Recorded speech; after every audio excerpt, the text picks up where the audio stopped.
Hi, I'm Mike DiGirolamo, a partner and producer with Simpatico Studios, where we live stream conversations about complex business and social challenges with professionals like yourself who are working on the same issues. Our shows are live streamed in front of a global audience on simpatico.tv. I'm hosting conversations with journalists, filmmakers, authors, entertainers, and other folks in the media on the Impact Media channel. If you're interested in the work that these professionals are doing, you came to the right place. If you work in the media and you'd like to be a guest, please reach out to me. I'm always looking for compelling creators to speak with about the work that they are doing. With that said, I'm glad you're here. Please sit back and enjoy the conversation.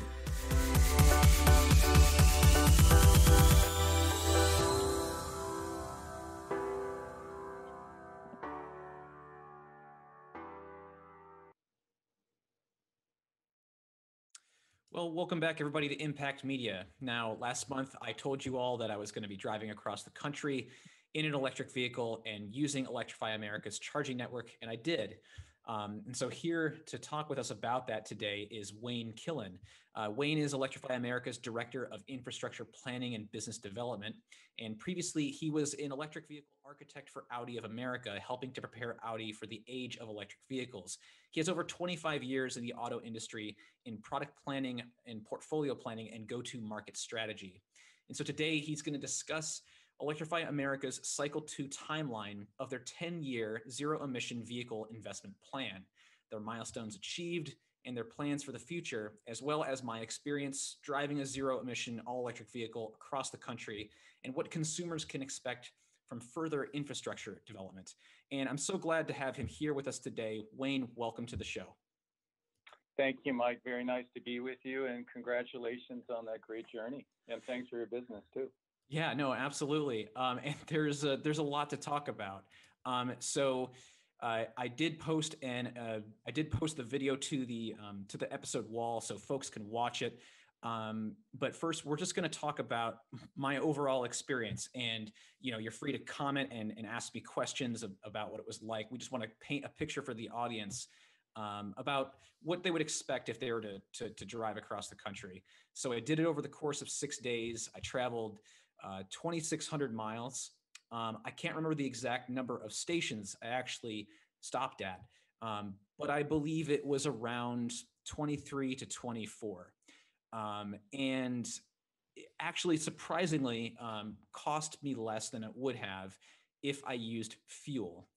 And I used Electrify America's actual phone app. For those of you who don't know, if you actually want to initiate a charge, Electrify America has a phone app that you download. It also reduces the price of of what you're actually paying. But from what you saw, Wayne, do you have any questions or comments about my journey? Well, first of all, I think it's quite an achievement. This is something that most folks in gasoline cars never do in their lifetime. And here you've done it with a very good EV, an older model, but with respectable range. But I think your journey sort of demonstrates two things that needs to happen for more people to feel comfortable with electric. One of the key reasons people avoid electrics today is there's not enough charging infrastructure. Okay. The second reason is it's not fast enough, and that's a reflective of a lot of L2 chargers and lower power DC. But your journey really showed that you can do it. And obviously, a few years ago, this would not have been possible because the majority of chargers, at least Tesla does a great job. And if you have one of their vehicles, you can certainly do this many times over. But for a CCS car, something with CHAdeMO standard, you really couldn't do it outside of certain highways on the West and East Coast. So the chargers are out there, networks are building them. Obviously, we're doing a big job on that. Then the second reason is charging. You had to stop at every juncture and charge on a level 2, you probably wouldn't do the trip. But the fact that you could do 50 kilowatt DC fast is pretty good. And with the cars coming to market pretty soon, with charging rates up to 350 kilowatts, that stopping point is even shorter. So while I think we're doing a great job of building this network, and in some ways it's similar to what happened in the 1950s when the federal government decided, you know what, we're going to build a national interstate highway system. And while we're not comparing ourselves to that, in some ways what we built is sort of the EV equivalent of it. Yeah, and I just want to I want to kind of highlight the scope of this project. You're investing billions of dollars. Can you comment on give us a little bit more of a financial picture of the timeline here and how much money is being put into this? Okay, so it's $2 billion over 10 years, and that started essentially early January, go through the end of 26. And we divide this sort of project into 4 30-month investment cycles, and that's by design to be flexible to new, changing technology, and also to monitor closely consumer taste. But overall, it's going to be majorly focused in DC fast charging, no surprise there, both in the metro areas and on the highways. And to a lesser extent, we're going to put a lot of funding into brand neutral EV education awareness, because we know one of the key reasons why folks don't consider electrics today is they don't know about them.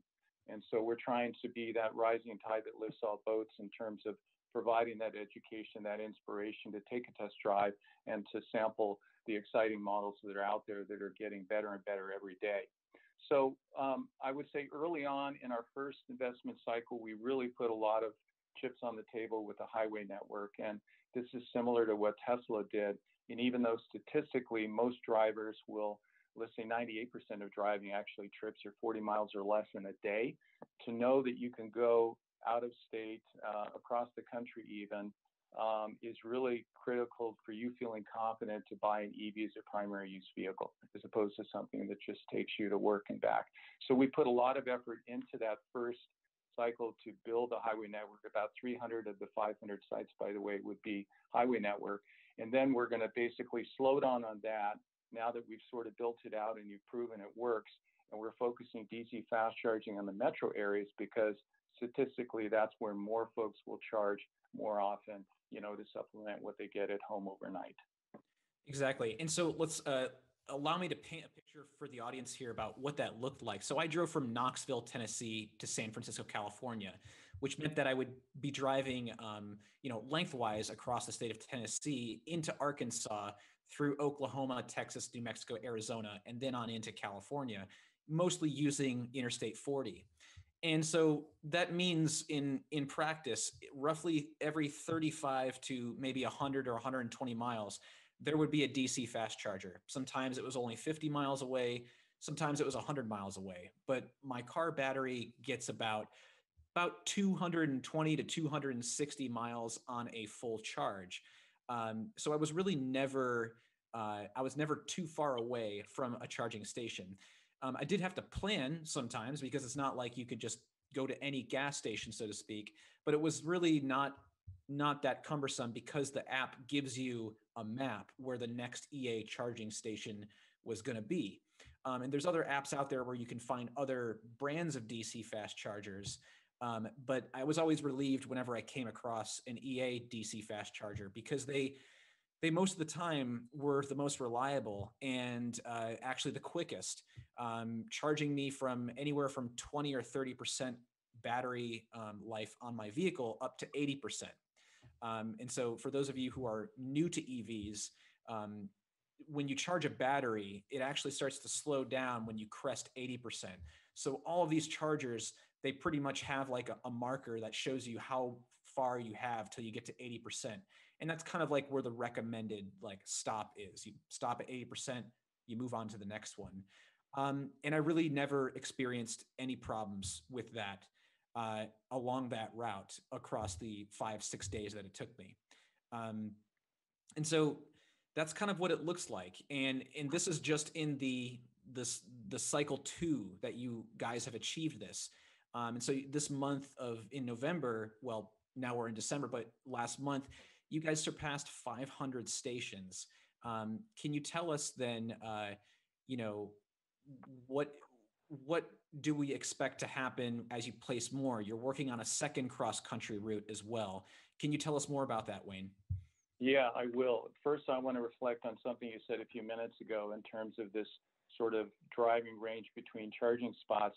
And I remember way back in 2016, we were thinking hard about this, and it was, we had basically designed designed a network around a 200-mile EV because we thought that would be the sweet spot of range for a typical new EV coming to market. Obviously, the Bolt does much better than that.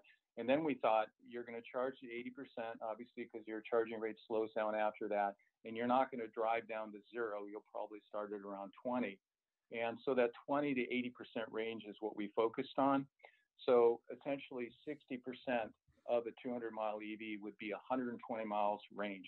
That is the maximum interval you'll see one of our stations spaced apart, but the average is only 70.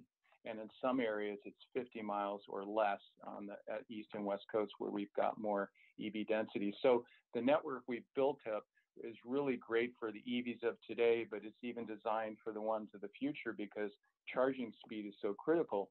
So your Chevy Bolt will refuel at about 50 kilowatts on average.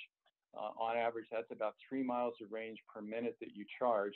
We knew that the new EVs coming to market would need much more power because a lot of them, like the Audi e-tron or the Lucid Air, above 300 kilowatts, that time spent refueling is precious. And obviously, you're going to a larger battery. You want to shrink the time down. And let's face it, at the end of the day, a trip cross country in an EV should be as easy as it is in driving a gasoline car, meaning you should stop when you want to, take a stretch, bathroom break, or to get some food, and not because your EV has to charge. That's what we wanted to fix. To your broader question about the network growth, so we hit 516 stations just a few days ago. And at those stations, we have a total of 2,200, actually more than 2,200 individual DC fast chargers. So that's great growth. We're on a ramp to achieve 800 charging sites by the end of next year. And along with that, 3,500 individual charging dispensers. And the bulk of that will be 150 kilowatt. We'll have 350 kilowatt chargers on the highways in some of the metros also. And again, that charging speed is so critical, and I should go back on that. If you're at 350 kilowatts, that's 20 miles of range per minute that you're charging. And that's equivalent to what a typical home charger would do in a full hour. And so now you're talking about a refueling stop at 15 to 20 minutes. That's pretty respectable. Yeah, and that's I didn't realize that you were going to have 800 by the end of next year. That's nearly or close to half or twice as many as there were when I made this trip, so to speak. Estimating there were roughly 400 or so when I made the trip. Yeah. So let's reflect on that too. So we're pivoting now to a metro investment strategy. So our second cycle investment, we added about 50 more highways onto the 300 that we had built in the first cycle, because that's what we need for now. We don't need a lot more on the highways. So, but still the coverage is better. And you already pointed out our cross country routes. Yes, we've got one that starts in essentially Los Angeles, go to Washington, D.C. That's primarily I-15 and I-70. That was complete several months ago. Our second one was done the week before Thanksgiving. The last stop in Arizona was completed. So now from Highway 8 through 10, you can go from San Diego essentially to Jacksonville, Florida. And I would be remiss if I didn't mention that you can also go on Highway 95 from Miami to Portland, Maine on our network, as well as San Diego to Seattle on Highway 5. Amazing. I mean, the amount of time that the speed at which you guys put this up just astounds me, that you did it in such a short period of time. There are a couple things I wanted to ask you about. Do you guys take into account like elevation change and potentially, temperature gradients that could possibly affect trips? Because as you know, batteries obviously don't perform as well going uphill or in cold temps. What kind of research have you guys done on that? So it definitely affects range. And for that reason, it goes back to that original planning. While primarily it was the distance of the route traveled, we did look at elevation. We did look at seasonal temperature variation. So some of that factored into some of the spacing between some of the routes, especially in the cold weather or the mountainous areas through, the Rocky Mountains and the Appalachians. So you'll typically see sites a little closer together. It's not going to cut the distance in half. And like I said, if you're in the 50 to 70 mile range on average, typically, any EV is going to be able to make that stretch. Nice.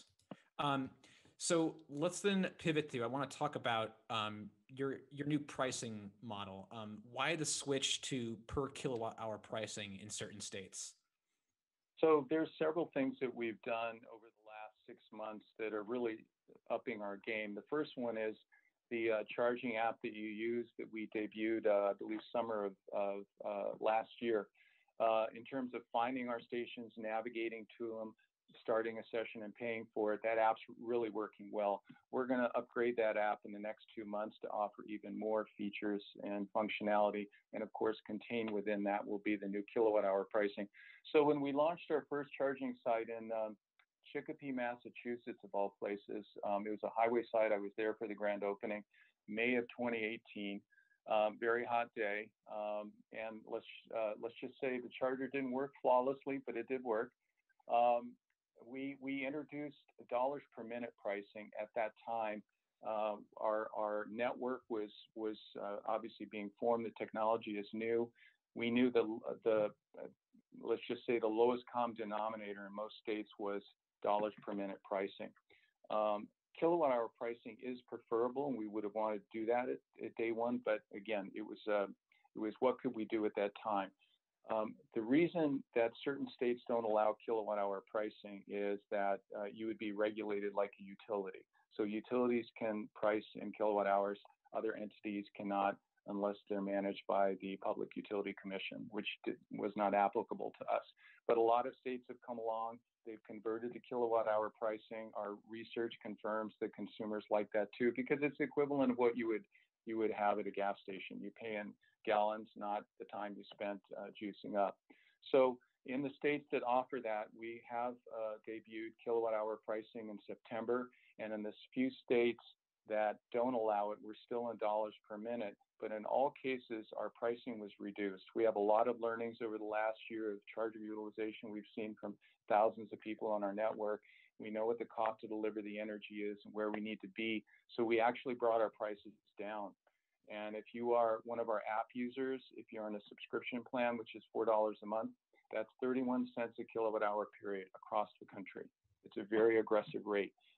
Rack rate with no session fees means no monthly fee, but you would pay 43 cents a kilowatt hour. And then we have a reduced equivalent on dollars per minute in those states. So that's been very well received. And we're just going to keep building momentum there. The other convenience we've debuted is plug and charge, if you'd like to talk about that too. Yeah, absolutely. I just want to comment on what Wayne just said there for you guys. Because I was a beneficiary of them switching to the kilowatt hour pricing because I use the app, and it really, like, stopping for a half hour to an hour to charge my car, usually it costs me anywhere from like $4 to $8. And so it's not a lot of money for getting that kind of mileage on a cross country trip. It was really cheap, and ultimately cost me less than if I was fueling across the country. But I'm switching to what you were going to talk about, Wayne. Please go ahead. Yeah, and I should add one more point. Not only was our pricing fairly good before, it was always below the equivalent cost of gasoline.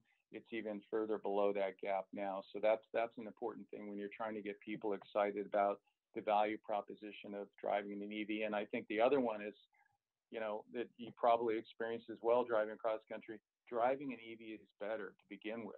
And taking a 2,600 mile road trip, I think compared to a gasoline combustion car in terms of noise and vibration and just tranquility, that's going to be a better journey in the EV by far. So plug and charge.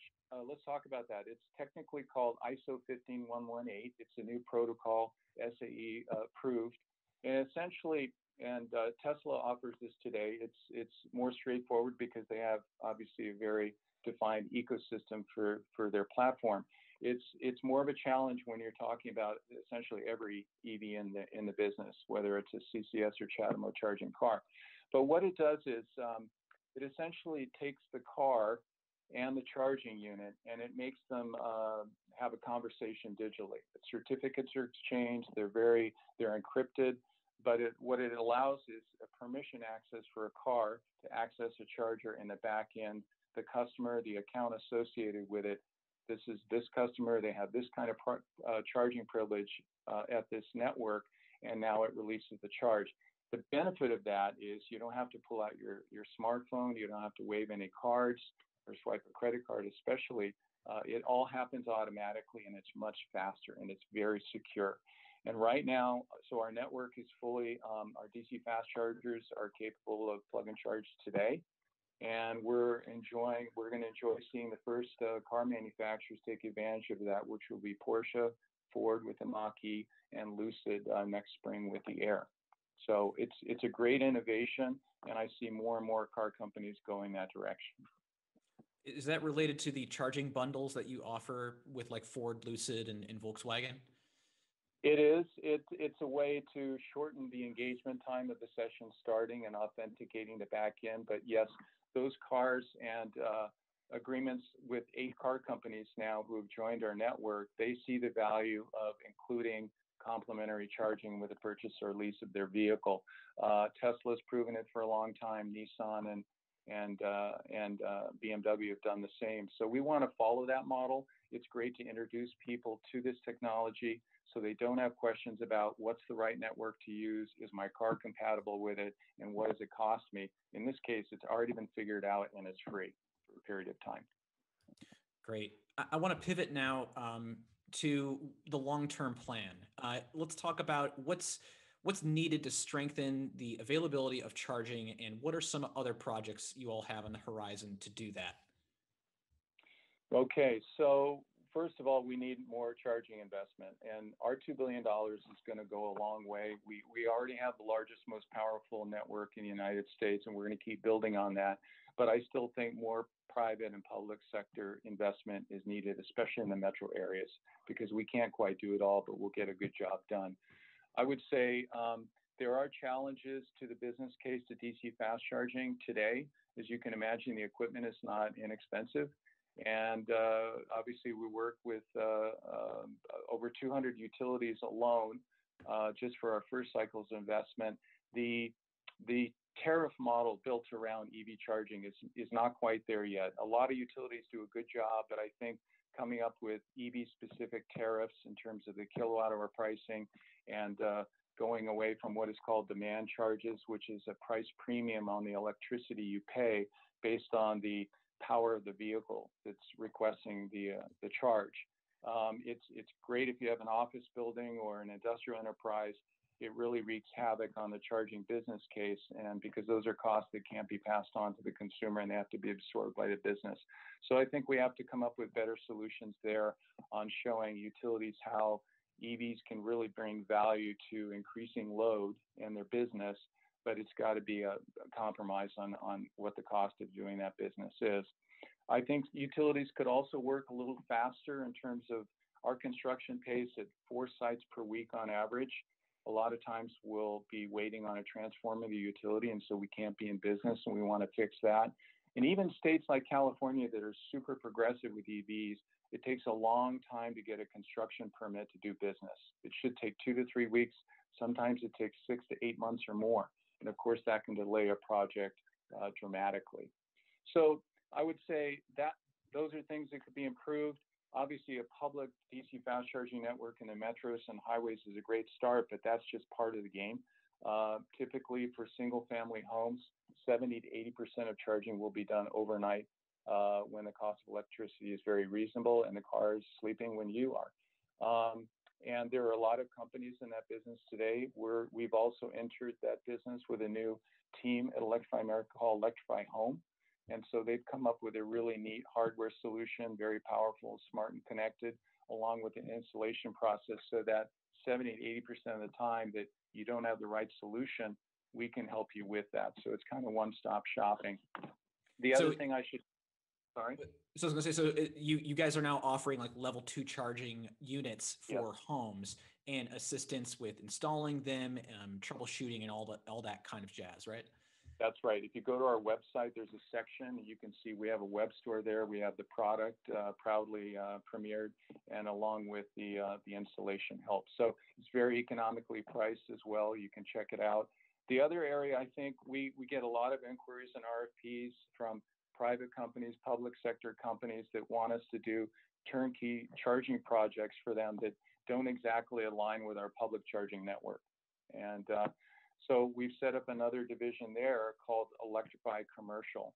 And essentially, whether you're a utility, a small company looking to put charging in the back for delivery trucks, basically the same technology and experience we've gained with site acquisition and construction and taking care of chargers and customers, we can now offer through this commercial division. So really, you look at the whole marketplace, we can address almost all of the charging needs, even though we got started in this catering to what was mostly needed, which is publicly accessible DC fast charging for folks that don't have a good enough solution, and for the car companies that were really needing something better than was out there outside of Tesla.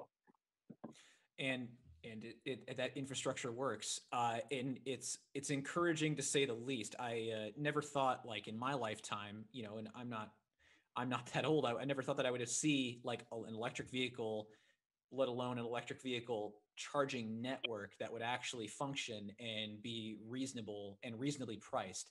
But here we are.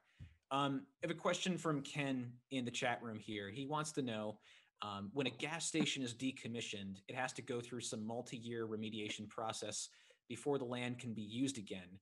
When you decommission an EV charging station, can the land be immediately reused? Wow, that's a great question. Well, first of all, we don't plan on decommissioning stations for a long time. If anything, our approach is you upgrade that station to a higher power level. In fact, all of our 150 kilowatt charging sites can be upgraded to 350. And the other thing I would say is, instead of decommissioning, you have to add to the network. So if we find that we're really busy in one market in one particular zip code, we're certainly not going to think about decommissioning that site. We're going to add another site a block down the street to take, some of the queuing away. So the technology is industrial grade, commercial grade electronics. It does wear out, but parts can be replaced, and we've set up these charging sites so that modules can be swapped in and out. And if we have to swap a charging cable or a display screen, that's really easy to do. And one last thing I wanted to highlight before we reach the end of the episode here is that I experienced one instance on the entire trip in Gallup, New Mexico, where none of the stations would start for me. So I called the hotline, the EA hotline, and there was an attendant that restarted the stations for me, and we eventually got it working again, and I was able to charge up and be on my way. So for people that are like concerned, like what if I'm driving in the middle of the night and the stations don't work? I mean, I take it that's a 24-hour service and people are going to be there around the clock. Do you guys have any plans to staff that up more as the network grows? Yes, we'll always do that. But right now, I would say 98% of calls are answered in 30 seconds or less, and 24/7 coverage is really working well for us. So on that point about quality and performance, when you're setting up 4 stations per week, this is all new to the market, charging hardware, liquid cooled cables. You've got operating systems, networks, backends, NIAX credit card readers. Stitching that all together seamlessly, it's not 100% perfect all the time. We'll be the first to admit that. But we do a darn good job taking care of customers like you. If you have an issue, and we literally can almost restart a computer, which is what our agents can do in Auburn Hills, is literally restarting the charger, and 8 or 9 times out of 10 that works. Otherwise, we send a truck there. We can monitor the charger remotely. But with all that said, we still, the open networks today, we have the top quality according to PlugShare right now. So we're happy about that. Yeah, and if people don't know what PlugShare is, that's another app that you can download, which shows you the availability of charging from any brand. And like I said before, I was always relieved to come across an EA station because I knew it was going to work more often than not than any other station.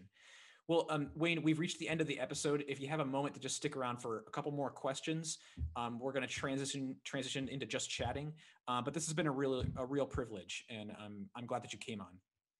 Thanks for having me. All right, so just sit tight.